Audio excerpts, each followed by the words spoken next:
श्री सद्गुरु महाराज की जय। महर्षि में ही अभिनंदन ग्रंथ से सत्संग गढ़ का निर्माण। वर्तमान सत्संगालय के पास 1 बीघा 2 कट्ठे एक और जमीन थी जो खाली ही थी। वह सर्वे के समय गांव के सज्जन श्री फेंकू मंडल जी के नाम से दर्ज हो गई थी, पर न तो वे इसका खजाना ही देते थे और न इस जमीन से किसी भांति का कोई संबंध ही रखते थे। सत्संग मंदिर का आसन्नवर्ती होने तथा सत्संग प्रचार में आपकी अविश्रांत कर्मण्यता देखकर एक दिन स्वतः उन्होंने आकर आपसे कहा, सत्संगालय की आसन्नवर्ती जमीन का सर्वे मेरे नाम से हो गया है, पर मैंने उस पर कभी अधिकार नहीं किया और न कभी उसका खजाना ही दिया है। आप उस जमीन का खजाना पत्नीदार को देकर अपने नाम से रसीद कटा लें। तदनुसार आपने पत्नीदार के कर्मचारी से इस संबंध में बातचीत की। उन्होंने कहा कि आप सर्वेदार से खानगी तौर पर ही एक कबाला लिखवा लें, तब मैं आपसे खजाना लेकर आपके नाम रसीद काटकर दे दूंगा। सर्वेदार ने प्रसन्नता से कबाला लिख दिया और आपने 10 आने प्रति बीघे की दर से 13 वर्ष की रसीदें कटाकर रख ली। अब आपका मन उस रिक्त जमीन की ओर आकर्षित होने लग गया था जिस पर आज सत्संग मंदिर है। आप प्रतिदिन उधर टहलने जाया करते थे और उस जमीन को देखते ही आपके हृदय में यह अभिलाषा जग उठती कि यदि इसी जमीन में सत्संग सदन निर्मित हो जाए तो अति उत्तम हो, क्योंकि निकट की जमीन अब अपनी हो ही चुकी थी। यह जमीन छुतहरू भगत की थी और जिस जमीन की रसीद कटाई थी उस जमीन के तीनों ओर उन्हीं की जमीन थी। एक दिन छुतहरू भगत जी ने स्वतः प्रेरित होकर आपसे निवेदन किया, आप वर्तमान सत्संगालय वाली जमीन से इस जमीन की बदली कर लें तो एक तरफ आप रह जाएंगे और दूसरी ओर मैं। यह दोनों के लिए अच्छा रहेगा। आप इस विचार से सहमत हो गए और विधिवत लिखा पढ़ी कर पूर्व सत्संगालय वाली जमीन से इसकी अदला बदली कर ली। अब आपकी दृष्टि उससे पूरब और दक्षिण वाली जमीन पर पड़ रही थी। यह जमीन पत्नीदार की थी और यूं ही परती पड़ी हुई थी। पत्नीदार के भगीने के साले बाबू बाल मुकुंद पांडे जी धरहरा के पोस्टमास्टर थे। अचानक उन्हें तीव्र ज्वर हो आया, पर पोस्ट ऑफिस का काम तो रुक नहीं सकता था। उन्होंने आपसे पोस्ट ऑफिस का कार्य संभाल देने की प्रार्थना की।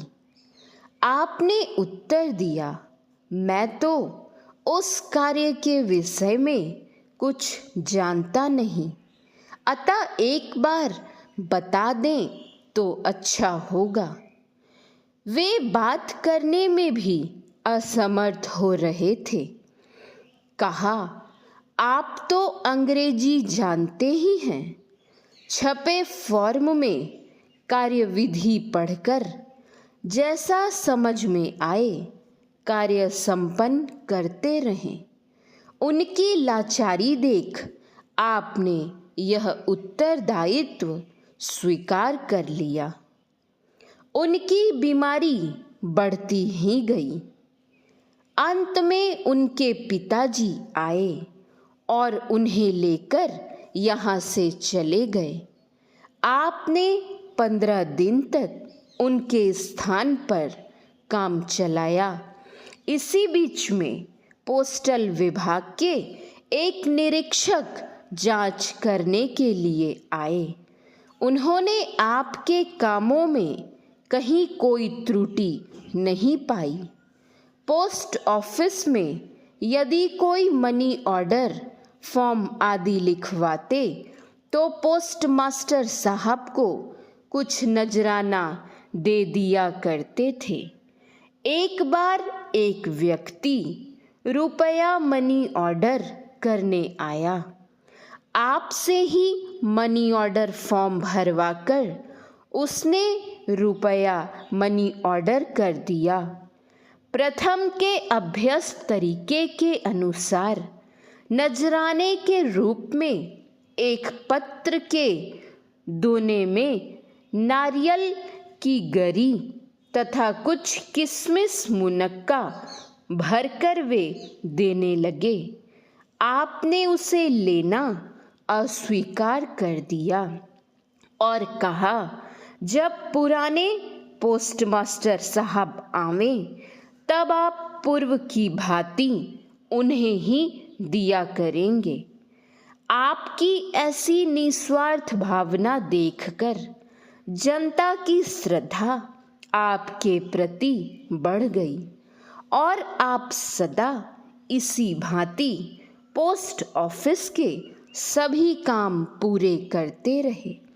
वहाँ का काम पूरा कर आप सत्संगालय चले आते थे और अपने नियमित साधन भजन, सत्संग एवं गृह कार्यों में लग जाते थे।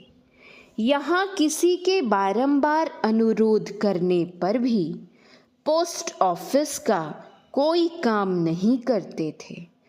इस भांति कार्य की न्यायपूर्ण मर्यादा स्थिर कर उसे ठीक ठीक निभाना आपका ही काम था। यह मानव कर्तव्य विधान का एक सुंदर आदर्श है। जब बाल मुकुंद जी स्वस्थ होकर पुनः अपना कार्यभार संभालने के लिए आए तो उन्होंने आपके प्रति बड़ी कृतज्ञता प्रकट की और 15 दिनों का वेतन आपको देने लगे।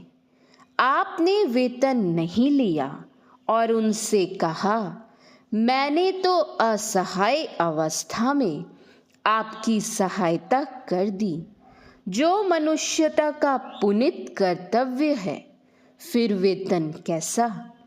आपके इस स्वार्थ त्याग का प्रभाव श्री बाल मुकुंद पांडे तक ही सीमित नहीं रहा।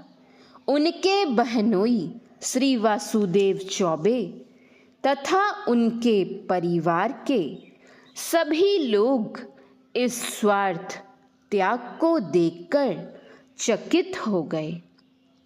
श्री वासुदेव चौबे जी पत्नीदार के भागीने ही नहीं तहसीलदार भी थे और रैयत वर्ग उन्हीं को मालिक बाबू कहा करते थे। ये सभी लोग आपकी कृतज्ञता का ऋण चुकाने के विषय में सोचते रहते थे। वे लोग यदा कदा आपके दर्शन करने सत्संगालय आते थे।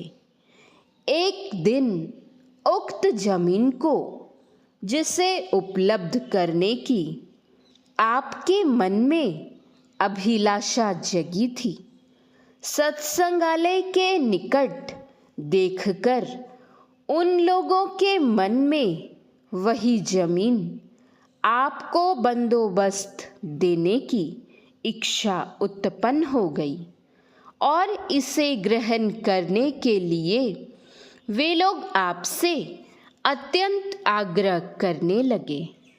आपकी स्वीकृति मिलने पर उन लोगों ने वह जमीन आपके नाम से बंदोबस्त कर दी। अब सत्संगालय के लिए सुंदर अहाता बन गया और उसमें कलात्मक योजना के अनुसार सत्संग मंदिर, भोजनालय, अन्य कुटी और आवास गृह, पुष्प उद्यान, आम्र वाटिका एवं बांस निकुंज विनिर्मित किए गए। आज यह सत्संग मंदिर लाखों आत्माओं की आध्यात्मिक प्रेरणा का दिव्य केंद्र बन गया है। श्री सद्गुरु महाराज की जय। श्री सद्गुरु महाराज की जय। श्री सद्गुरु महाराज की जय।